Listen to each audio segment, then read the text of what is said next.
high up in the Styrian Mountains, about 677 meters above sea level. Lots of overtaking opportunities, as we just confirmed. Jamo Hertling on that pole position. Alon Gabbay alongside the driver from Israel who shares with Jamaican Tommy Gore. Keep an eye on them. Joel Mesh, teammate to the pole sitter, starts behind Oskar Kristensen alongside Marek Buchmann and Raphael Renhofer enjoying his home race on row 3. Row 4, Storm Yerdrum, keep an eye on him, and Roman Felderfeldegg. And then on row 5, Luciana Schneider has Philip Gogolok, yesterday's winner, alongside Andreas Jochimsen. Second in the championship, Gabriella Piana alongside him with Denny Burnt and Linus Harner a long way back. They had a rubbish day yesterday, want to come back from that. Benjamin Sylvesterson, Tim Reiter on row 8. On row 9, Oscar Dix and Julia Potelo.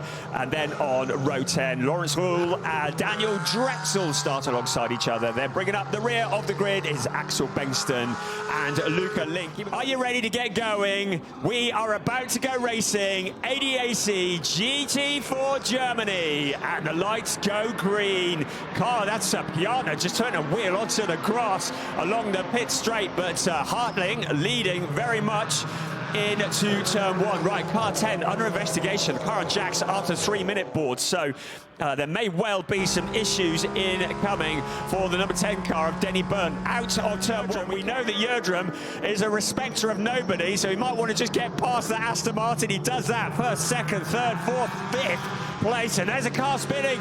That's Mesh. So Joel Mesh has got turned around. Also in there, Marek Buchmann as well. So the drama has started. There's debris everywhere. This is almost certainly going to bring out, at the very least, a safety car. But that's a real shame. Here comes the safety car for Marek Buchmann. And that is Roman Felderfeldegg exploring the scenery as well. And also Linus Harner. Roman Felderfeldegg, I think, was just avoiding action, as was Linus Harner. But it just looked like Marek Buchmann maybe missing a braking point, locking up. Maybe Storm Yerdrum peeling off into the pit. So clearly there's some issues with that car as well. High drama here in ADAC GT4 Germany as we get back racing. We've only had 6.5 minutes of this race, and a load of that has been behind the safety car, but hey, we're still going now. So 53 minutes and 20 seconds. So let's have a look. And oh, that looks like a fairly terminal problem for Storm Yerdrum, and the car smoking in the pits. They're scrambling for positions further back. It's a sense of deja vu from last year's GT4 race here. Right, look at this. Oskar Kristensen challenging up the hill to the inside. Championship leader, Jamo Hertling. Hertling cannot afford a non-finish, so needs to tread very carefully. Try telling a driver to tread carefully when you're fighting for the lead. But at the moment, your new race leader is Oskar Kristensen. No further action. Everybody carries on. So the only investigation we've got currently ongoing is the one involving Gabriella Piana, second in the championship. Piana needs to put that to the back of his mind and set about challenging Raphael Renhofer. Easier said than done. Further back, and certainly looking pretty terminal for the cozy racing by ESM Aston Martin. There's Storm Yerdrum shrugging the shoulders. This time last week he was racing in GT Masters. Right, challenge for second place. That's Alon Gabbay.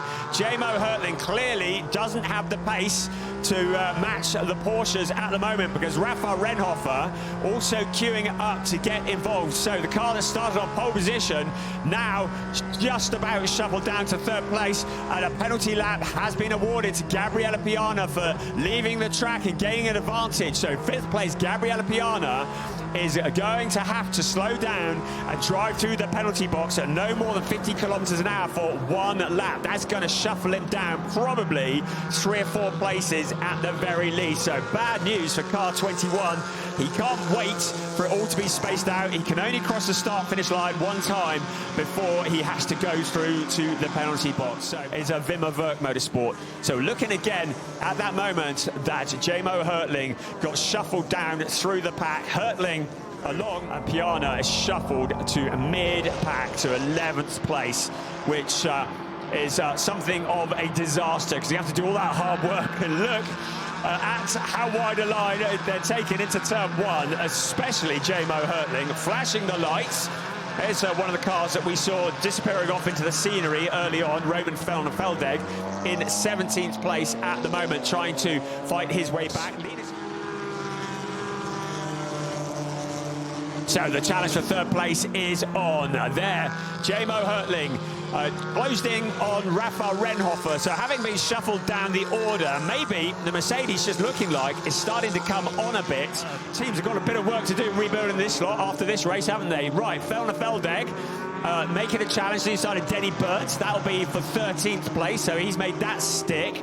Now, Gabriella Piana has dropped back to 16th place. So what is going on there? Having made that monumental start, challenging the front runners, and now running 2 places from last. So Piana, second in the championship, 9 points back from Enrico Ferderer and J-Mo Hertling in all sorts of trouble. And Gogolok's car looks like bits are falling apart with every lap. That's a headlight that's hanging on by the wire, I would say. Again, the race stewards might decide to give a black and orange flag. Well, they've done that now. The meatball flag has been shown to Tim Reiter on account of the fact the driver's door is hanging off. The car may now not be considered to be a hazard. Does he wipe on the bollard? Also there, Benjamin Silvesterson. There's what remains of Tim Reiter's car, and that looks like a retirement to me. There's certainly no work being done on the car. Looking distinctly second-hand as a result of that drama at the start of the race. The sister car with Linus Harner at the wheel in 11th place has been given a track limit warning. So we look down at our race leader. Right, we haven't even talked about pit stops yet. In 6 minutes' time, the pit window will open. It will open for 10 minutes. So there's a car going in entirely the wrong direction. That's a Luca Link, who's had a bit of a moment. A whole raft of BMWs trying to come through, but he's not giving up, is he? Up towards turn 3. What was that I said about making it easy? He goes to the outside, last of the late breakers, up the hill, into the right-hander, and he's fighting back, isn't he? So Benjamin Silvesterson not having it all easy into the controversial turn 4. Looking for his best result in ADAC GT4 Germany, is now Luca Link is the next to have a pop at Philip Gogolok. To the inside he goes, gives him the squeeze, past what remains of the corner markers. Schneider in there as well, so Gogolok getting shuffled down the order with every lap. You just know that that Porsche is not going well. I think he's, apart from the success ballast, has also got damage. Schneider fancied having a go at the BMW. Gogolok trying to come back at both of them. Never say die, that's what we say here. Flat out for the next 33.5 minutes. The brake dust comes steaming out of the front of the car. Here comes Hendrik Still. At the moment, Gogolok is saying, sorry about the wheels, mate. I tried to keep it clean. So here's Hendrik Still. Now, cleaning off probably debris from the seat. The team are able to have a look, but they can't do much on the car. Very restricted. They can take tyre temperatures. Is there going to be any gaffer tape? Not a lot to gaffer tape up, really. Most of it's out on the pit straight. A lot of damage to the front bumper, and not really Gogolok's fault. And there is a car retiring. That is Felner Feldegg. So Roman Felner Feldegg, the 19 car, was in 13th place. It means that Hugo Sasser is going to have another race. He's going to have to sit out because the Pro Sport Aston Martin has gone no further. So an altogether horrible day for Christopher Esser's team. Pro Sport Racing, great to have them here in GT4 Germany again this year, but both of their cars are out. Tommy Rackle now getting behind the wheel. He's handing over to Damon Sazishin. I called him a gentleman driver yesterday. I'm so sorry. What I meant to say is the Pro-Am partnership loosening the belts. Bad news for Piana. None of the cars ahead of him are making an early stop, so he's having to wait to try and gain some track position here. But Hertling, the first of the real front runners, into the pits. We've still got Oskar Kristensen, Alon Gabbay, Rafael Renhofer, Benjamin Silvesterson, the first 4 all out at the moment. Andreas Jochimsen shuffles up to 5th, but will still have to come in. Damon Sazushin has received a penalty lap for crossing the white line on pit entry, so that's a little welcome gift from Lawrence Rule, I should think. So he's going to have to pass through the penalty box. He's in 17th at the moment. So Benjamin Silvesterson, 10 out of 10. Solid job there for the Finnish driver. It'll be South African driver Joseph Ellerine that will take over the number 23 car. Andreas Jochimsen in as well to hand over to Niels Truger. So Lots of action in the pit lane. Also there, the 32 car has not, he's only just got into the seat of the car. He's not up to speed himself. The car's cooled down slightly, so this could be the opportunity for Enrico Ferdinand, but he cannot throw it all away. He ducks to the inside of the OnlyFans car, and Enrico Ferdinand is a big fan of car 92 as he makes his way past and into that third place. Now, has Heidel got anything to come back for the last of the podium positions into turn 4? How much of a risk is Ferdinand prepared to take for those additional points to move up to second place? Further back, the 32 car of Maxi Schreier, third place. That would give them 16 points. Piana and Besler, so having a very subdued time now in 12th place. So that is not what they needed for the championship. Gogolok still in 5th place. Heyerdahl and Renhofer in 4th place. You can tell I'm doing the maths, can't you? So the gaps would open up. There would be just, by my reckoning, 4 pairings left in the championship as Besler is looking to be relegated a little bit further. Alex Connor, great to have him back on the grid of ADAC GT4 Germany, but Alex Connor now alongside second in the championship. Berke Besler along the very fast turn 2 up towards turn 3. I'm gonna have to redo my calculations now. So Besler has the inside line. He's holding on to that position at the moment. 12th place, Connor switches back to the inside.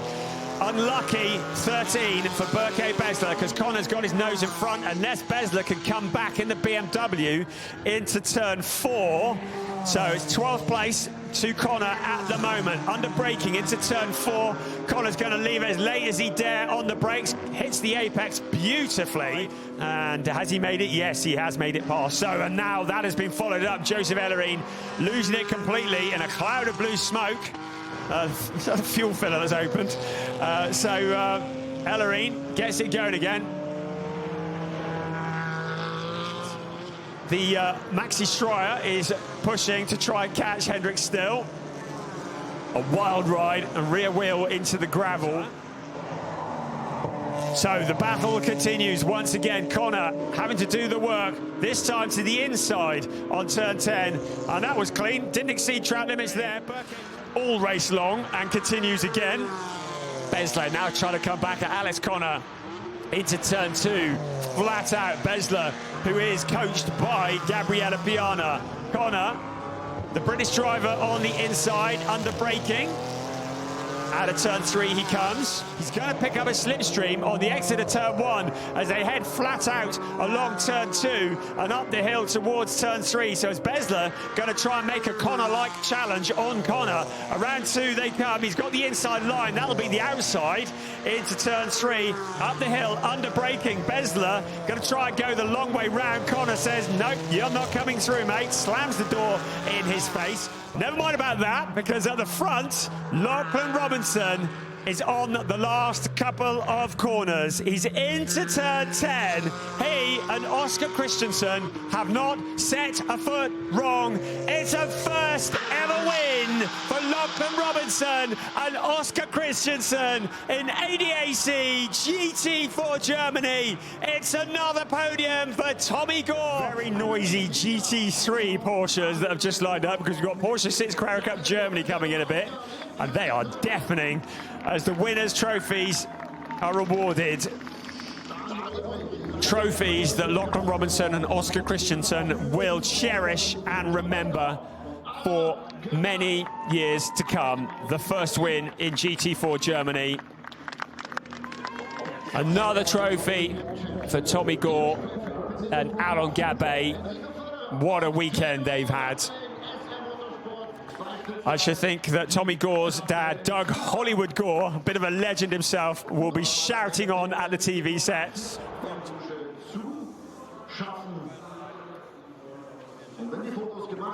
This is like the calm before the storm.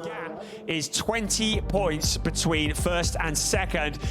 The results up on your screen at the moment, always subject to confirmation, particularly with a number of track limit warnings. Right, so there we go.